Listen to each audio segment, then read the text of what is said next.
Ce matin, nous allons partager à propos de ce thème qui est biblique et qui est celui du repas du Seigneur.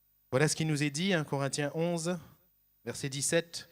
En donnant cet avertissement, ce que je ne loue point, c'est que vous vous assemblez non pour devenir meilleurs, mais pour devenir pires. Et d'abord, j'apprends que lorsque vous vous réunissez en assemblée, il y a parmi vous des divisions, et je le crois en partie, car il faut qu'il y ait aussi des sectes parmi vous, afin que ceux qui sont approuvés soient reconnus comme tels au milieu de vous. Lors donc que vous vous réunissez, ce n'est pas pour manger le repas du Seigneur, car quand on se met à table, chacun commence par prendre son propre repas, et l'un a faim, tandis que l'autre est ivre. N'avez-vous pas des maisons pour y manger et boire? Ou méprisez-vous l'Église de Dieu et faites-vous honte à ceux qui n'ont rien? Que vous dirai-je? Vous louerai-je? En cela, je ne vous loue point. Car j'ai reçu du Seigneur ce que je vous ai enseigné, c'est que le Seigneur Jésus, dans la nuit où il fut livré, prit du pain, et, après avoir rendu grâce, le rompit et dit, « Ceci est mon corps qui est rompu pour vous. Faites ceci en mémoire de moi. » De même, après avoir soupé, il prit la coupe et dit, « Cette coupe est la nouvelle alliance en mon sang. Faites ceci en mémoire de moi toutes les fois que vous en boirez. Car toutes les fois que vous mangez ce pain et que vous buvez cette coupe, vous annoncez la mort du Seigneur jusqu'à ce qu'il vienne. C'est pourquoi celui qui mange le pain ou boira la coupe du Seigneur indignement sera coupable envers le corps et le sang du Seigneur. Que chacun donc s'éprouve soi-même et qu'ainsi il mange du pain et boive de la coupe. Car celui qui mange et boit sans discerner le corps du Seigneur mange et boit un jugement contre lui-même. C'est pour cela, qu'il y a parmi vous beaucoup d'infirmes et de malades, et qu'un grand nombre sont morts. Si nous nous jugions nous-mêmes, nous ne serions pas jugés. Mais quand nous sommes jugés, nous sommes châtiés par le Seigneur, afin que nous ne soyons pas condamnés avec le monde. Ainsi, mes frères, lorsque vous vous réunissez pour le repas, attendez-vous les uns aux autres. Si quelqu'un a faim, qu'il mange chez lui, afin que vous ne vous réunissiez pas pour attirer un jugement sur vous. Je réglerai les autres choses quand je serai arrivé. Amen. Paul n'y va pas de main morte, c'est le moins qu'on puisse dire à la lecture de ce passage. Il n'y va pas de main morte. Je réglerai les autres choses quand je serai arrivé. Ça voulait dire un petit peu, ça va barder, voilà. Non pas qu'il voulait être là sur l'église comme un père fouettard, comme faisant la police, pas du tout, ce n'est pas cela. Mais vous voyez, l'église a tellement de valeur aux yeux de Dieu. Et l'édifice spirituel qu'est l'Église a coûté tellement au Seigneur, tellement. Un prix que nous ne pouvons pas estimer, absolument pas, que nous ne pouvons pas imaginer, et bien sûr que nous ne pouvons pas nous-mêmes payer. Le prix du sang de Jésus. Et Paul savait quel était le prix. Paul savait quelle valeur, ou du moins il en avait quand même une appréciation. On ne peut pas dire juste, car je crois que, humainement parlant, nous ne pouvons pas apprécier ces choses, mais une appréciation plus ou moins importante, suffisante, par rapport à ce que l'Église est aux yeux du Seigneur. Et il nous faut, frères et sœurs, considérer le Seigneur, et tel nous considérons le Seigneur, tel nous devons aussi considérer l'Église. L'Église est l'épouse du Seigneur. Je suis marié, plusieurs d'entre nous sont mariés, et on sait quelle importance a notre épouse à nos yeux, nous qui sommes mariés. Nous savons, vous savez, chères sœurs, quelle importance a votre mari pour vous qui êtes mariés. Et le mari n'est pas sans la femme n'est pas sans le mari, tel nous considérons le mari, tel nous considérons la femme aussi. Tel nous considérons la femme, tel nous considérons le mari. Les deux sont un. De la même manière, l'Église est indissociable du Seigneur. Paul ne pouvait pas se permettre de regarder à l'Église comme à un groupe d'hommes dissociés du Seigneur. Non. Il regardait à l'Église comme il regardait au Seigneur. Et il regardait au Seigneur comme il regardait à l'Église. Et quand il regardait au Seigneur, il voyait quoi? Il voyait la gloire. Il voyait la sainteté. Il voyait tout ce qui concernait le Seigneur Et il regardait à l'Église de la même manière. Paul avait une grande crainte, un grand respect pour l'Église. Et aux Corinthiens, là même où il dit, et je mets entre guillemets l'expression bien sûr, où il dit ça va barder. Eh bien au départ, à son entrée, à l'introduction de sa lettre, vous le lirez chez vous, il dit je rends grâce à Dieu pour vous. Alléluia. Je rends grâce à Dieu. Et il ne voulait qu'une chose, c'est bénir l'Église. Et si il apportait bien des corrections à des situations, ce n'était pas ses corrections à lui, c'était simplement parce qu'il voulait voir l'Église comme il voyait Jésus. Il fallait que l'Église ait les valeurs de Christ. L'Église humainement parfaite n'existe pas, certes. L'Église est parfaite en Jésus-Christ. Et nous devons voir dans l'Église la perfection de Christ. Mais toujours est-il que dans l'absolu, l'Église marche vers la perfection. C'est le Seigneur lui-même qui la rend parfaite, nous dit Éphésiens chapitre 5. C'est Jésus lui-même qui est en train de la rendre parfaite. Paul, pour retrouver ce qui est de Christ dans l'Église, pour ne pas perdre la valeur de Christ dans l'Église, Paul va tout simplement amener ce qu'il a reçu, l'enseignement, la parole. Notre seule référence, c'est la parole. Paul va dire ici, ce que j'ai reçu du Seigneur, c'est ce que je vous ai enseigné. Alléluia. Cela veut dire que dans l'Église, frères et sœurs, chers amis, le niveau, c'est la parole de Dieu. La référence absolue, c'est la parole de Dieu. Nous ne pouvons pas nous fier au siècle, nous ne pouvons pas nous fier aux modes, nous ne pouvons pas nous fier aux pensées qui diffèrent tellement d'une génération à une autre. Nous ne pouvons pas nous fier à une mentalité qui diffère tellement d'une génération à une autre. Par contre, la parole de Dieu, elle, ne bouge pas. Le ciel et la terre passeront, dira le Seigneur, mais mes paroles ne passeront point. Il faut que la parole de Dieu, conduise l'Église, soit le niveau de l'Église. Ne pas considérer la scène, ici la scène, le repas du Seigneur, selon l'importance que lui confèrent les Écritures, attire un jugement immédiat de Dieu sur soi et sur le peuple. C'est terrible ce que Paul dit ici, c'est pour cela qu'il y a parmi vous beaucoup d'infirmes et de malades et qu'un grand nombre sont morts. Attention à ces paroles, ça ne veut pas dire que nous sommes obligatoirement malades parce que nous avons péché. Nous sommes infirmes obligatoirement parce que nous avons péché. Et si nous mourons, c'est obligatoirement parce que nous avons péché. Ça ne veut absolument pas dire cela. Mais Paul est en train de dire ici qu'il y a des malheurs qui nous frappent et qui sont la conséquence de notre conduite vis-à-vis de Dieu.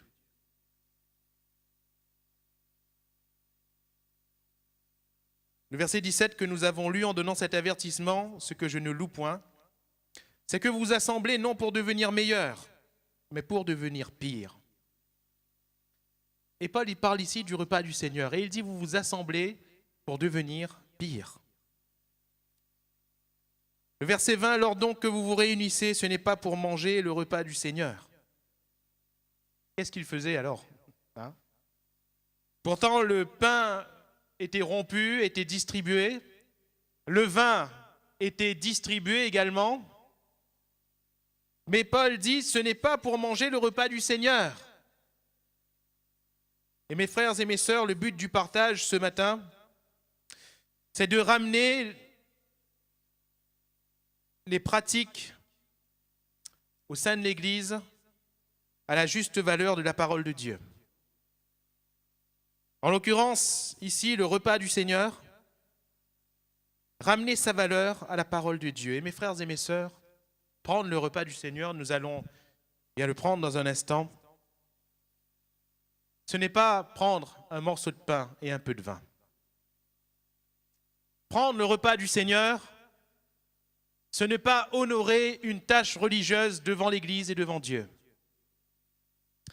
Prendre le repas du Seigneur, ce n'est pas pointer. Ce n'est pas pointer. Je m'étonne, frères, sœurs, et pardonnez-moi de vous le dire assez franchement, et je m'étonne de ce que nous venons. On dirait qu'on attend juste le repas du Seigneur. Et quand c'est fini, on peut rentrer chez nous, c'est pas grave pour le reste. Hein? À la limite, si on faisait le repas du Seigneur au début, ça nous arrangerait mieux, frère. Et si on ne faisait plus le repas du Seigneur le dimanche matin?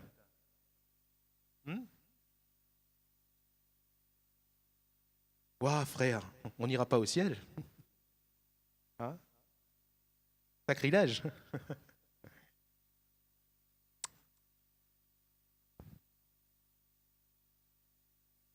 Est-ce que si je ne prends pas le pain et le vin, j'ai commis un grave péché devant Dieu?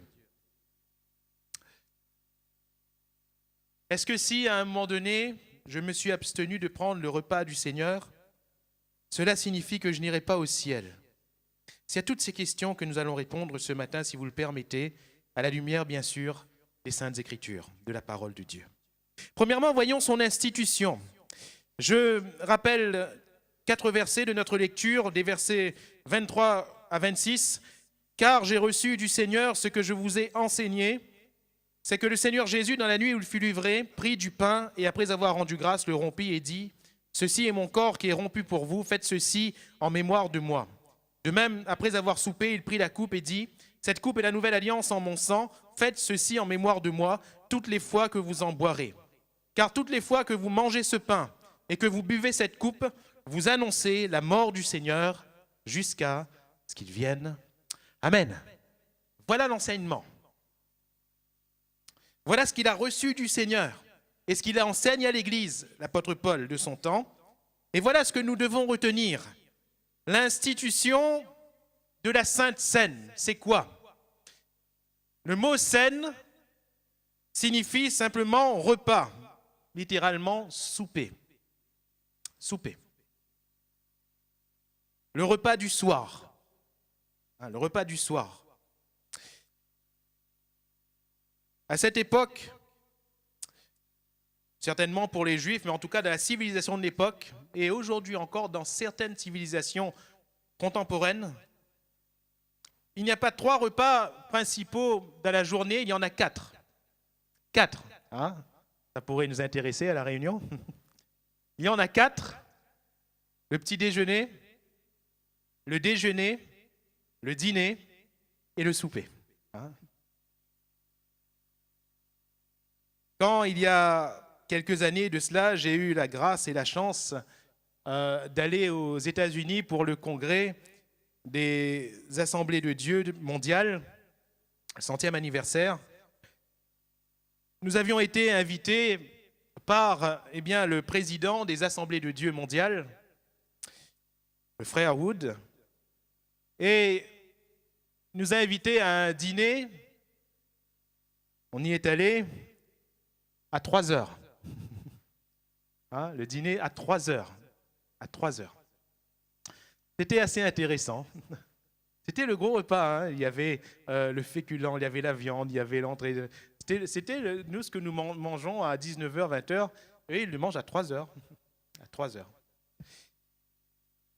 Et si vous sortez dans les rues, pour vous chercher votre repas de réunionnais à 19h, 20h, tout est fermé.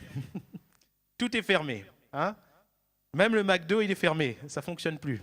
Ça fonctionne plus. Vous allez me dire, c'est bizarre. Parce que chacun est chez soi, en train de prendre son souper avant d'aller dormir. Son souper. Le repas du soir. Alors, la Sainte Seine, la Seine est un véritable repas.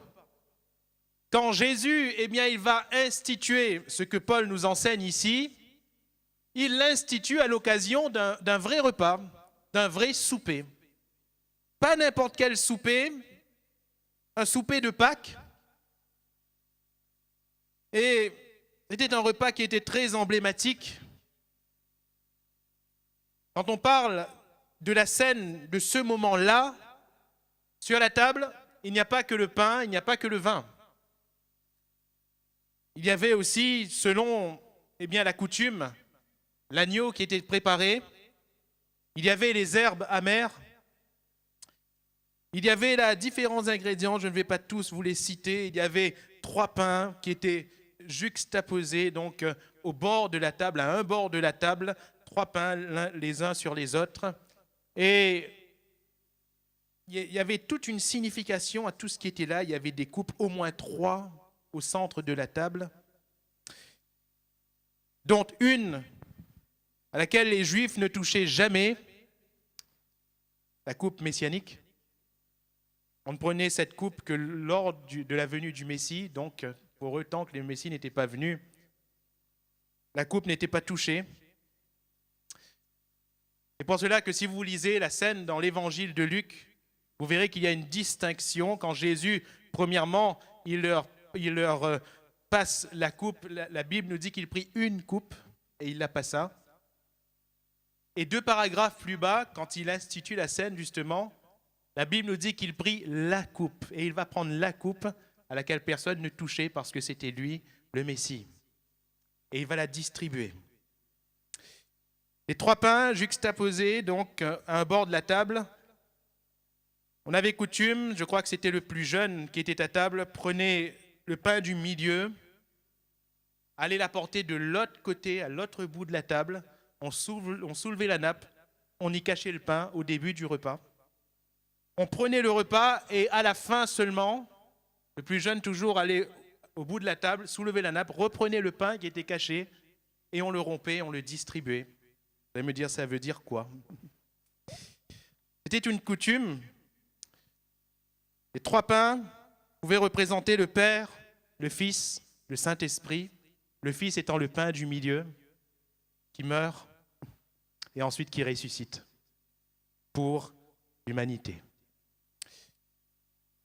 On pourrait aller loin, les herbes amères, si nous parler de la douleur et en l'occurrence des souffrances de Jésus. L'agneau, bien sûr, pas besoin d'épiloguer sur ces choses. Mais vous voyez, si il fallait pratiquer exactement la Sainte Seine, on est d'accord que ce n'est pas suffisant. Hein? Ce n'est pas suffisant. S'il fallait pratiquer exactement ce qui se passait ce soir-là, ce n'était pas suffisant. Pourquoi n'avons-nous ici que le pain et le vin? Parce que ce sont les emblèmes que Jésus a mis en avant. Jésus n'a pas mis en avant le repas entier. Quand il a dit « Faites ceci en mémoire de moi », il a pris quoi? Il a pris le pain et il a pris le vin. Et il dit à qui? Aux disciples, il dit à qui? À l'Église par répercussion. Eh bien, prenez le pain et prenez le vin. Nous ne devons pas nous attacher aux emblèmes quels qu'ils soient. Mais nous le verrons dans un instant, nous nous attachons au Seigneur. Pas aux emblèmes. Les emblèmes sont ce qu'ils sont.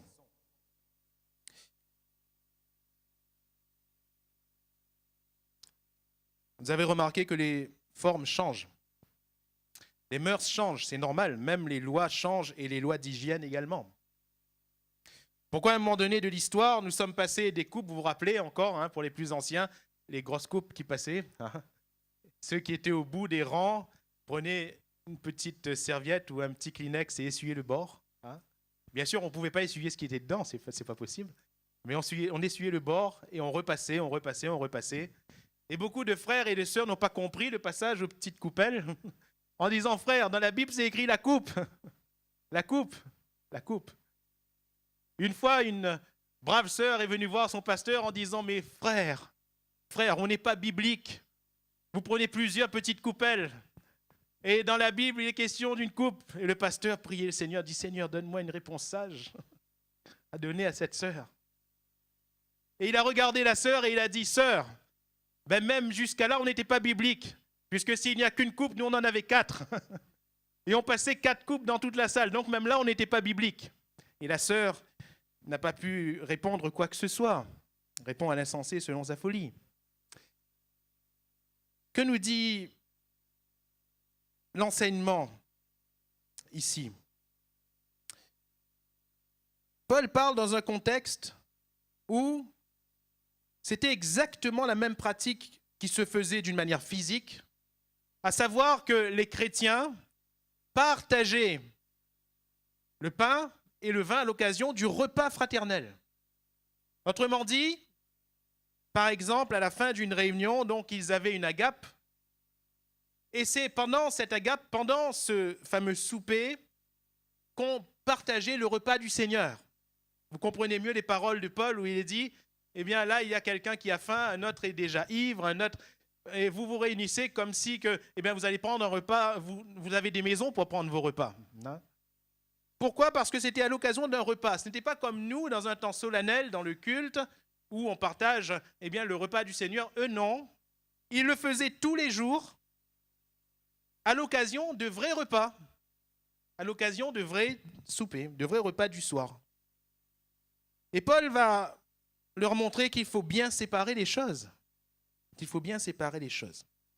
Ça, c'était à ce moment-là.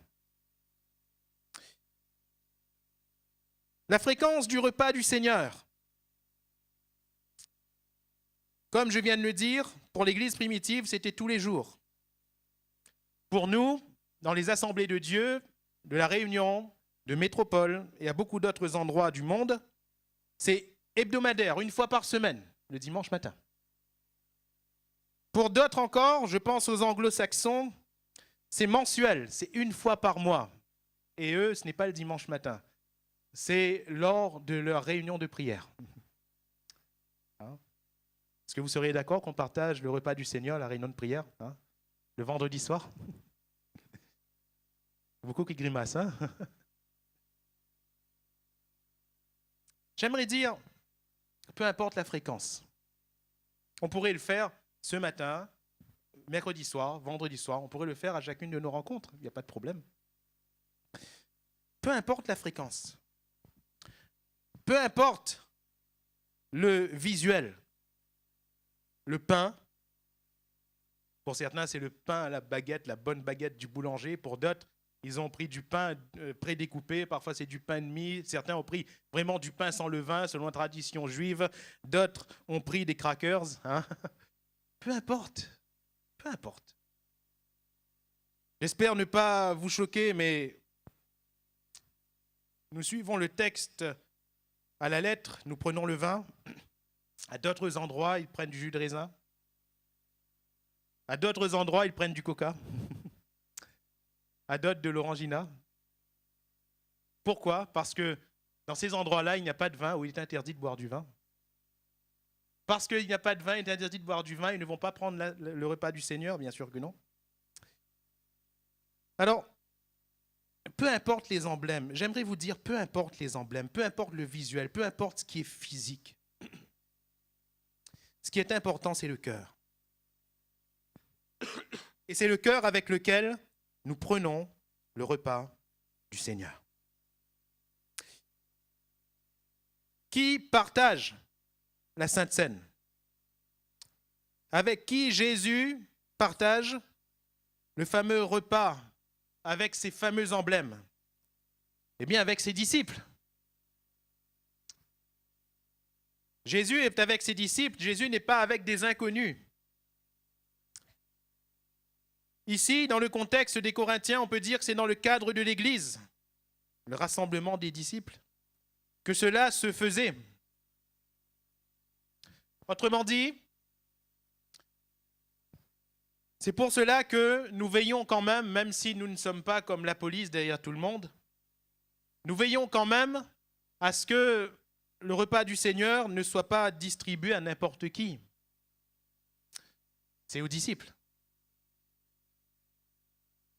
Dans d'autres dénominations, dans d'autres religions, on donne à tous ceux qui sont là, même les enfants, même ceux qui ne comprennent absolument pas ce qu'on dit, on donne. Mais dans le contexte, il n'en est pas ainsi. Il n'en est pas ainsi. La question est celle-ci. Est-ce qu'on peut... Eh bien, il y avait aussi cette coutume, et elle existe encore. La question est-elle biblique ou pas? Amener le repas du Seigneur, amener la Sainte Seine chez un croyant qui ne peut se déplacer à l'église. Alors, si le croyant ne peut se déplacer à l'église, je crois qu'il n'y a pas de péché là-dedans. Parce que l'église, ce n'est pas le bâtiment. L'église, c'est la communion fraternelle. Si on va chez un frère qui est alité, et qui ne peut pas se déplacer pour venir dans nos conférences. On peut y aller à 2 ou à 3 frères sur la recommandation du pasteur. On peut y aller et avoir un temps de communion fraternelle avec le frère, la sœur qui ne peut venir à l'église. Il n'y a absolument aucun mal et aucun péché là-dedans. Sachant que le problème, et je le répète, reste un problème de cœur, s'il y a problème. Si un croyant ne veut pas, il peut, mais il ne veut pas venir à l'église, là, bien sûr, il n'en est pas question. On voit mal comment cela honorerait le Seigneur. Alors, tout ce qui est physique, tout ce qui est visuel, tout ce qui est emblématique, le pain, nous l'avons lu, symbolise le corps de Jésus. Le pain que nous prenons, ce n'est pas le corps. Il ne devient pas corps de Jésus dans notre palais. Il n'y a pas une magie, il n'y a pas une transcendance là du pain. Non, le pain, rassurez-vous, reste pain. Le vin, de la même manière, ne devient pas sang de Jésus dans notre palais. Il n'y a pas une transformation qui se fait. Le vin reste vin. La boisson que nous prenons, la nourriture que nous prenons reste boisson et nourriture. Mais néanmoins, quand nous prenons le repas du Seigneur, nous sommes en communion avec le corps et le sang du Seigneur. C'est spirituellement que les choses prennent de la valeur, spirituellement. La signification du pain, c'est le corps. Après avoir rendu grâce, Jésus le rompit, dit Paul au verset 24, et dit « Ceci est mon corps qui est rompu pour vous, faites ceci en mémoire de moi. » La signification du vin, c'est le sang. De même, après avoir soupé, il prit la coupe et dit « Cette coupe est la nouvelle alliance en mon sang. Faites ceci en mémoire de moi toutes les fois que vous en boirez. » Le corps et le sang. Symbole du corps et du sang. Pourquoi, si, et je le dis, je le répète, il n'y a aucune action magique qui fait que les choses se transforment, pourquoi prenons-nous néanmoins le pain? Pourquoi prenons-nous néanmoins le vin? Car, verset 26, toutes les fois que vous mangez ce pain et que vous buvez cette coupe, vous annoncez la mort du Seigneur jusqu'à ce qu'il vienne. Alléluia. Donc, quand je prends le pain, quand je prends le vin, je fais une chose. Je rappelle ce que Jésus a fait pour moi. Je le rappelle à qui? Je le rappelle premièrement à moi-même. Je me rappelle ce que Jésus a fait pour moi. Pourquoi est-il important de se rappeler? Vous allez me dire, mes frères, mais je sais ce que Jésus a fait pour moi. Pourquoi est-il important de se le rappeler? Premièrement, pour demeurer sous la grâce. Et ce n'est pas à cause du pain et du vin que nous sommes sous la grâce, mais c'est parce que nous sommes en communion avec Jésus-Christ crucifié. Paul dira aux Corinthiens, « Je n'ai rien voulu savoir au milieu de vous, si ce n'est Jésus-Christ et Jésus-Christ crucifié. » Autrement dit, qu'est-ce qu'il est en train d'enseigner? Eh bien, à l'Église, il est en train de dire à l'Église, l'Église du Dieu vivant, vous devez être sans cesse, en permanence, en communion avec Jésus-Christ crucifié. Alléluia. Et si tout d'un coup, vous avez perdu la route, vous avez perdu la bonne valeur, la bonne escience, vous devez revenir au sacrifice de Jésus et vous rappeler ce que Jésus a fait pour vous. Mes frères et mes sœurs, si dans notre vie, la croix n'est plus présente, nous ne sommes plus sous la grâce. La grâce ne vient pas du pain, la grâce ne vient pas du vin. J'aimerais vous dire qu'en prenant ce pain et en prenant ce vin, si nous ne sommes pas en communion avec Jésus, nous restons morts dans nos péchés. Il n'y a aucune grâce, aucune. Et c'est pour cela que Jésus, il dit, faites ceci en mémoire de moi. Nous nous rappelons simplement, mais précieusement, ce que Jésus a fait pour nous. Alléluia. Et deuxièmement, pourquoi se le rappeler? Afin de ne pas bafouer cette œuvre. Pourquoi je me rappelle ce que Jésus a fait pour moi? Afin de me sanctifier moi-même, afin de me garder pur et de me maintenir sous l'aspersion de la grâce. Mes frères et mes sœurs,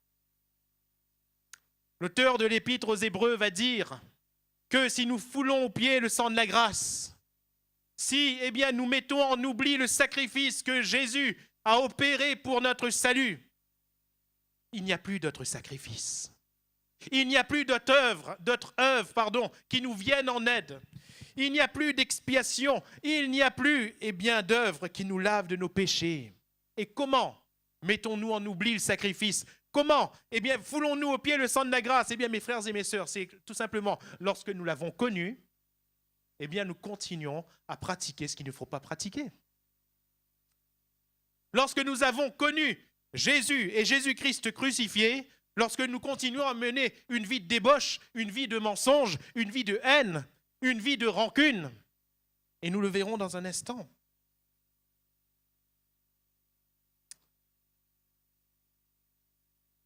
Paul va dire au verset 29, « Car celui qui mange et boit, et regardez bien, sans discerner le corps du Seigneur, mange et boit un jugement contre lui-même. » Alléluia. Un jugement contre lui-même. C'est terrible. Mais je vous le disais en introduction, Paul n'y va pas avec le dos de la cuillère. Pourquoi? Parce que c'est la vérité. Même si Paul aime l'Église, il se devait, et justement parce qu'il aime l'Église, il se devait de parler de la vérité. Mange et boit un jugement contre lui-même s'il ne discerne pas le corps du Seigneur. J'aimerais étendre cette signification parce que quand on voit le corps de Christ, on voit tous le Christ sur la croix. Mais le corps de Christ, c'est qui? C'est l'Église. Alléluia. C'est l'Église. Et si on ne discerne pas l'Église, nous mangeons et nous buvons un jugement contre nous-mêmes. C'était là, et nous y arrivons, c'était là tout le problème des Corinthiens. Ils ont mis en oubli la valeur de l'Église, l'épouse de Christ. Quelles étaient les dispositions de ces Corinthiens? On va souligner d'abord les mauvaises dispositions qui va faire que si nous prenons le repas du Seigneur dans de telles dispositions, nous prenons un jugement contre nous-mêmes. Premièrement, l'individualité, la faim et l'ivresse. Verset 21, « Car quand on se met à table, chacun commence par prendre son propre repas, individualité, et l'un a faim, tandis que l'autre est ivre. »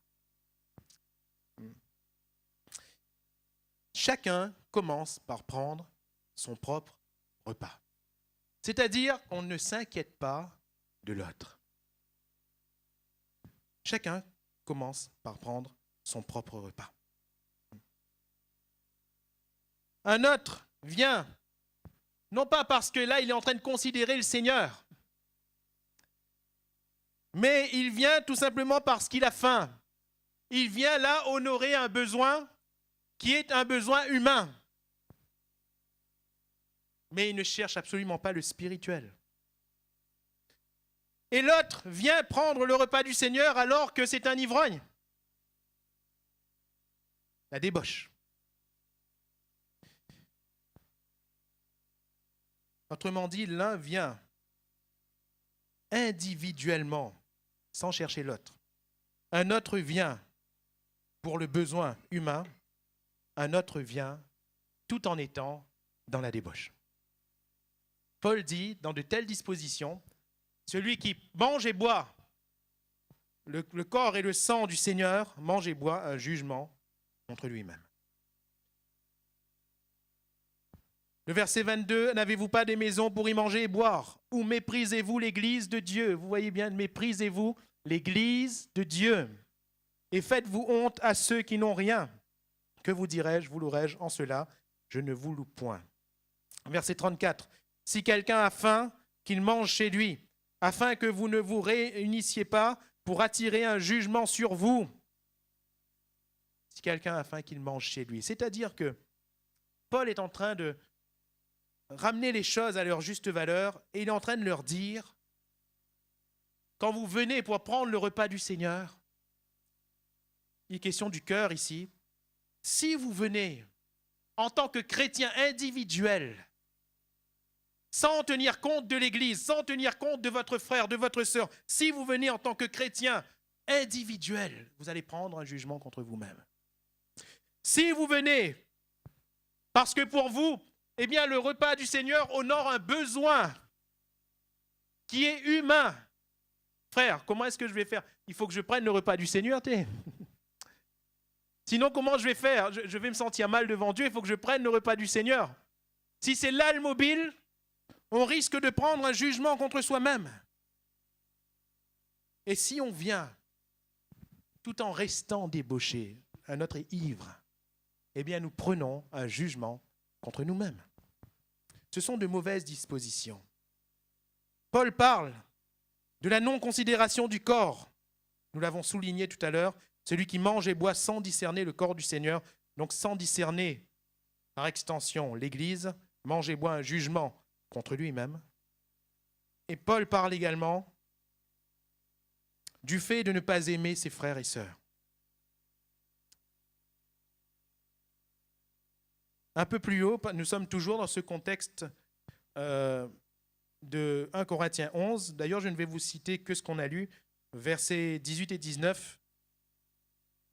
J'apprends que lorsque vous vous réunissez en assemblée, il y a parmi vous des divisions.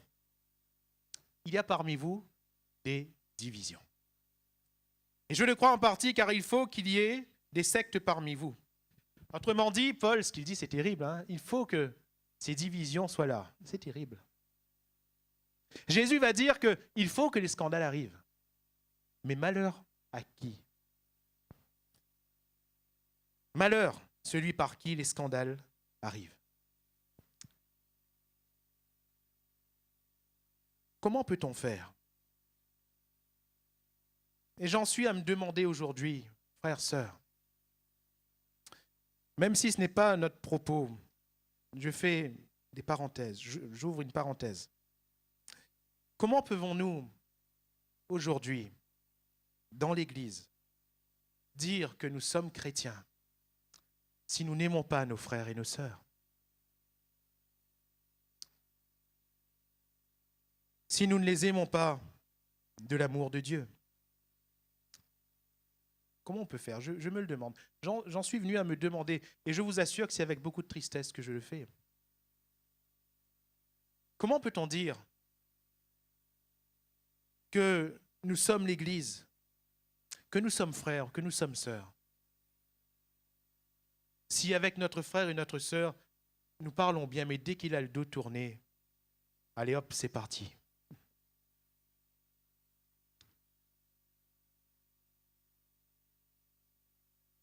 Comment pouvons-nous dire que nous servons le Seigneur si celui-là même qui est à côté de nous, nous ne sommes pas capables d'en prendre soin? Terribles les paroles de Caïn. Suis-je le gardien de mon frère?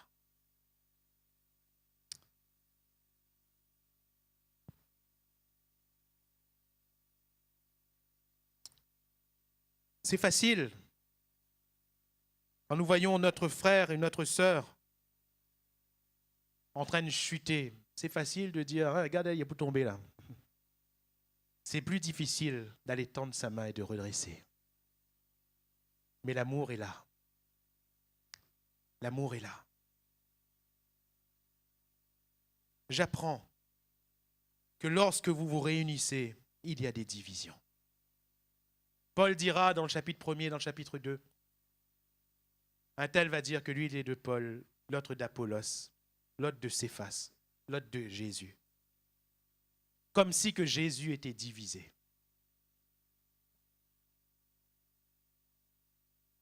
Mes frères et mes sœurs, il ne faut pas qu'au milieu de nous, il en soit ainsi.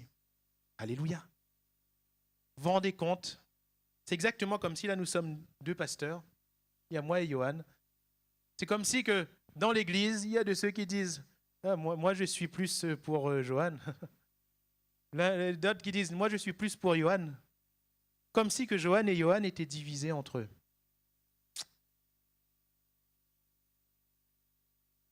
Il ne faut pas qu'il en soit ainsi au milieu de nous.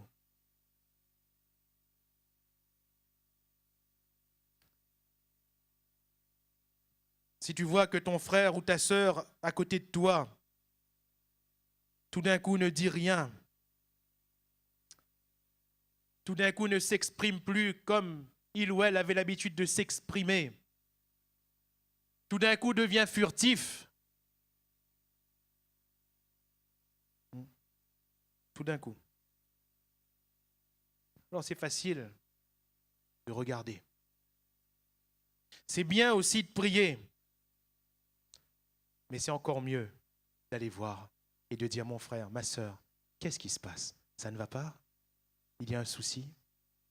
Oh, je suis conscient qu'on risque parfois de se prendre une décharge. C'est possible. Mais n'est-ce pas là l'amour? N'est-ce pas là l'amour? Combien de fois, moi qui me tiens devant vous, combien de fois je me suis pris des décharges avec des frères et des sœurs, mais ces mêmes frères et sœurs me rappellent le lendemain, le surlendemain, une semaine après, parfois un mois après, parfois même un an après, et me disent, frère, je vous ai dit ça, pardonnez-moi. Pardonnez-moi. Mais vous savez, dans mon cœur, j'ai déjà pardonné depuis longtemps. Parce que je sais qu'à cet instant et là, eh bien, ça n'allait pas. À ce moment où j'ai parlé, là, ça n'allait pas. Mais si je ne parlais pas à ce moment-là, à cause de la décharge, vous savez, si je ne parlais pas à ce moment-là, il n'y aurait peut-être aucune guérison. Des divisions. Et parfois, on se divise pour des bêtises, frères, sœurs. Pour des bêtises, des choses qui n'en valent pas la peine.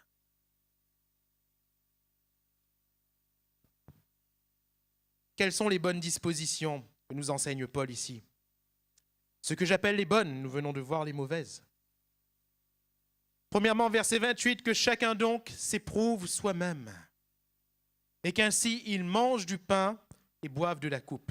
Vous voyez, Paul, il parle aux Corinthiens, il leur parle de leurs problèmes, mais il ne leur dit pas, attention, le dimanche matin, reste assise. Prends pas le repas du Seigneur, regarde comment ça est mauvais. Il ne leur dit pas cela, il dit que le but c'est quand même de manger du pain et de boire la coupe. Il leur dit prenez, mais avant, jugez-vous vous-même. Jugez-vous vous-même, que chacun donc s'éprouve soi-même. Frères, sœurs, c'est quoi la nature de l'homme? Je vais vous le dire, la nature de l'homme, c'est de juger son prochain. C'est de juger son camarade. C'est de pointer le doigt vers l'autre, toujours vers l'autre, et toujours vers l'autre, et toujours vers l'autre. Mais je vous rappelle, eh bien, ce que mes parents, mes grands-parents même, n'arrêtaient pas de me dire, quand tu pointes un doigt vers ton prochain, il y en a 3 que tu pointes vers toi. Il y en a 3, vous comptez bien, hein? Il y en a 3. Se juger soi-même. Se tenir devant Dieu. Et vous savez, à chaque fois qu'on se juge soi-même, le résultat est toujours le même. Toujours. On se sent misérable. Toujours. Si on se juge soi-même fidèlement avec le niveau de la parole de Dieu, pas avec tes critères. Parce que si on prend chacun notre critère, on est bon. Ben c'est facile. Si un critère ne nous plaît pas, on change. Hein? Et s'il faut, on pense à un verset biblique pour appuyer. Ça, c'est facile à faire. C'est facile à faire. Être son propre docteur. Ça, c'est facile à faire. Je connais un frère, hein, dans l'Est, toujours. J'aime bien, vous avez remarqué, prendre les exemples de l'Est. Vous allez peut-être penser, ben, pasteur là, il reste tout le temps dans l'Est. Non, pas du tout, c'est pas ça. C'est au moins, vous savez que c'est pas vous. Voilà. Donc, je connais un frère dans l'Est, il ne va jamais chez le médecin. Jamais. Dès qu'il est malade, il fait lui-même son ordonnance. Il va chez le pharmacien, il me dit, là j'ai tel mal, il me faut ça, ça, ça, ça, ça. Et le pharmacien il dit, mais comment vous savez ça? Vous êtes docteur? Et le frère répond, je suis mon docteur. Je suis mon propre docteur. Je sais ce qui est bon pour moi. Je sais ce qui est bon pour moi. Et puis, qu'est-ce que vous voulez lui dire? Apparemment, ça fonctionne. Hein. Apparemment, ça fonctionne pour lui. Mais ça, c'est pour le corps. Pour le corps. Je pense qu'un jour, il va avoir quand même une bonne surprise. Hein. Mais ça, c'est pour le corps. Que chacun donc s'éprouve soi-même. On ne met pas notre critère ou nos critères. On met le niveau de la parole de Dieu. Et on regarde si le mur est droit. Parce que le niveau ne ment pas, pas vrai? Si on regarde le mur avec nos yeux, on dit, tiens, les droites là, il est bon.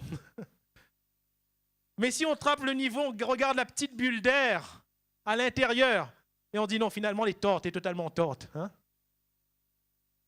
Et parfois, c'est le contraire. On regarde, on dit, on dirait qu'elle n'est pas trop droite. Attends, bouge pas. Mets le niveau. Et quand on met le niveau, on voit, c'est droit. Ben là, on ne peut pas dire que c'est tort quand c'est droit. Vous comprenez?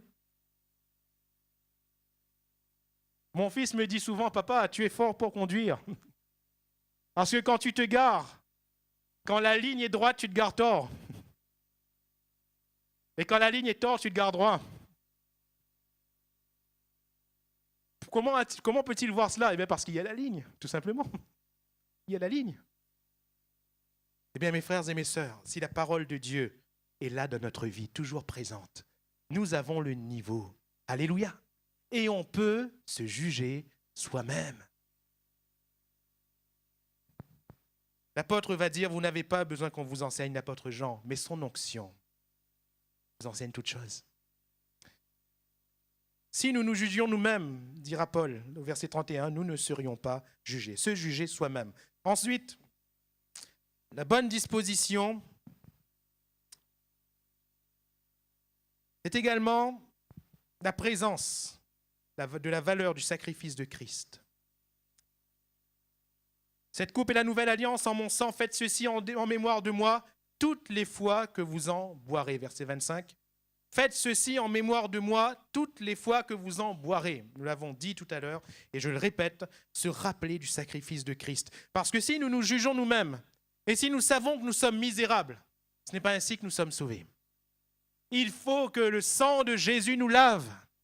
Il faut que le sang de Jésus recouvre entièrement notre misère.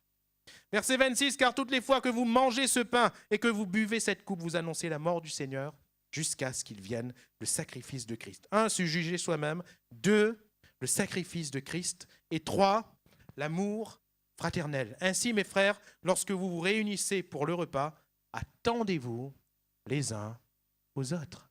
Alléluia. Attendez-vous les uns aux autres. Qu'est en train de dire ici l'apôtre? Quand vous vous réunissez, frères, sœurs, considère ton frère, considère ta sœur.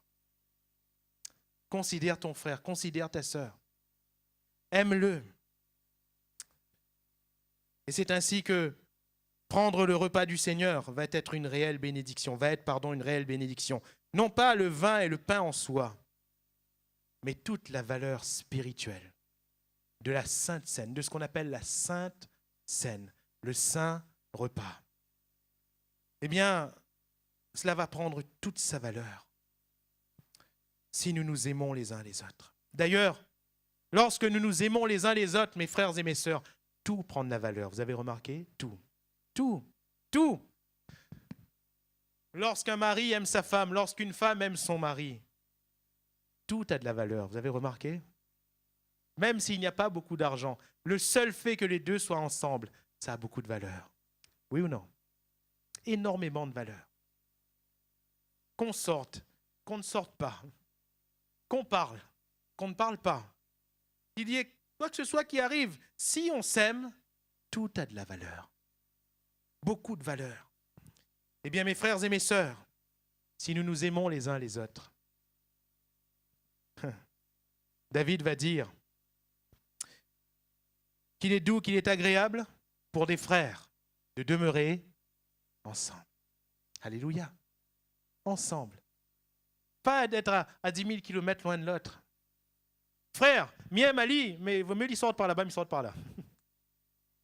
Mais Miem Ali vraiment, frère, hein? Mais comment on connaît Gouyem? C'est quoi la preuve alors? C'est quoi le critère?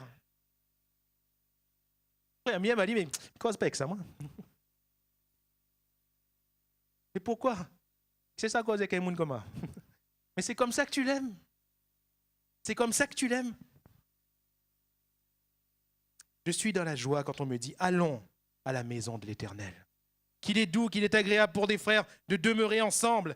Qu'est-ce qui fait qu'on ait envie, frères, sœurs, de venir à l'église le dimanche matin, le mercredi soir, le vendredi soir? Et si on avait des réunions toute la semaine, tous les jours de la semaine, l'église primitive se réunissait tous les jours.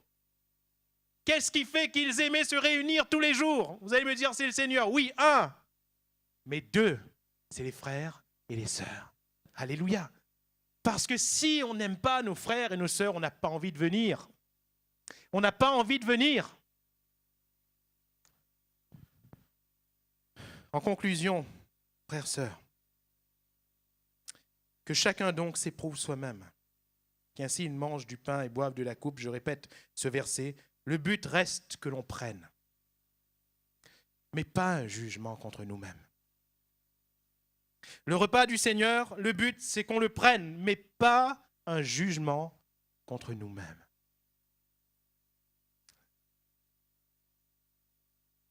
Tout est question de cœur. Je ne peux pas vous juger. Vous ne pouvez pas me juger. C'est impossible. C'est impossible. On n'est pas le Seigneur. Mais je peux me juger. C'est ce que la Bible déclare, oui ou non? Je peux me juger. Je regarde à mes actions, je regarde à mes paroles, je regarde à mes pensées, je regarde à tout ce qui concerne ma vie et je mets le niveau de la parole de Dieu. Est-ce que Seigneur, c'est droit ou est-ce que ça ne l'est pas? Il ne s'agit pas de jubiler ce matin en pensant à son frère ou à sa sœur et en disant « Non, Miespey a bien écouté ». Il s'agit de se penser à soi-même et de dire « Seigneur, combien je suis misérable ». Il s'agit, frères, sœurs, de considérer comme Paul l'a fait, 1. Le Seigneur et sa sainteté. 2. L'Église et sa sainteté. Alors bien sûr, en disant toutes ces choses, nous ne cautionnons absolument pas le péché. Nous ne sommes absolument pas en train de cautionner ce qui est mal devant Dieu, absolument pas. Mais nous sommes en train de se rappeler, et je me plais à le faire, notre responsabilité personnelle devant Dieu quant à la vie qu'il nous a donnée. Je vais prendre le repas du Seigneur, mes frères, mes sœurs, le repas du Seigneur, c'est une richesse, c'est une grâce et c'est une gloire. Le pain, c'est le corps du Seigneur, non pas le pain que je vais tenir dans ma main, mais ce pain me rappelle que le corps du Seigneur a été meurtri pour moi. Le vin, c'est le sang du Seigneur, non pas le vin qui va couler dans un instant dans mon palais, mais le vin me rappelle le sang de Jésus qui a coulé pour mes péchés. Ainsi, que chacun donc s'éprouve soi-même. Et qu'on mange du pain, et qu'on boive de la coupe. Car ceux qui mangent le pain et qui prennent la coupe, nous disent ici les Écritures, ils annoncent la mort du Seigneur jusqu'à ce qu'il revienne, jusqu'à ce qu'il vienne. Frères et sœurs, Jésus revient bientôt. Il revient très bientôt, il ne va pas tarder. Ne vous affligez pas et ne vous étonnez pas des événements que nous traversons, parce que ces événements sont là pour nous rappeler que Jésus revient très, très, très bientôt. L'anarchie à laquelle nous faisons face, à savoir des hommes et des femmes, même si ils trouvent de bonnes raisons, les hommes et les femmes sont en train de se soulever contre l'autorité, il n'y a pas d'autre mot. Et moi, je ne dis pas que l'autorité, d'une part, a raison en tout. Je ne dis pas que de part ou d'autre, il y ait toutes les raisons ou tous les défauts. Mais ce que nous voyons, il faut quand même appeler un chat chat. Des hommes et des femmes se soulèvent contre l'autorité. Nous ne devons pas nous inquiéter, nous devons prier. Nous ne devons surtout pas nous-mêmes nous soulever contre l'autorité établie, mais nous devons prier.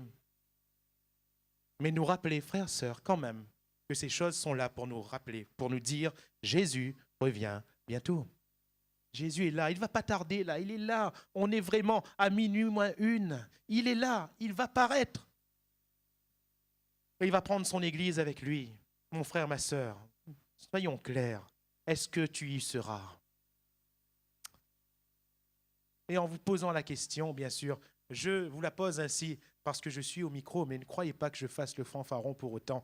Je me la pose à moi-même. Joanne, y seras-tu? Y seras-tu?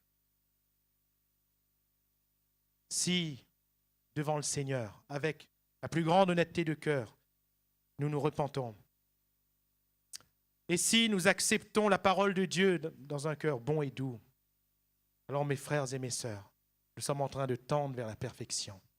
Et le Saint-Esprit qui travaille nos cœurs façonne le Christ en nous. Si nous laissons le Seigneur, nous moduler, nous façonner par sa parole, alors le Christ prend forme. Alléluia. Et je vais terminer par cette parole d'un grand sculpteur qui prenait le marbre et qui faisait des choses vraiment magnifiques. Magnifiques. Et on va dire, mais comment faites-vous à partir de ce bloc de pierre massif, comment faites-vous pour créer de telles œuvres?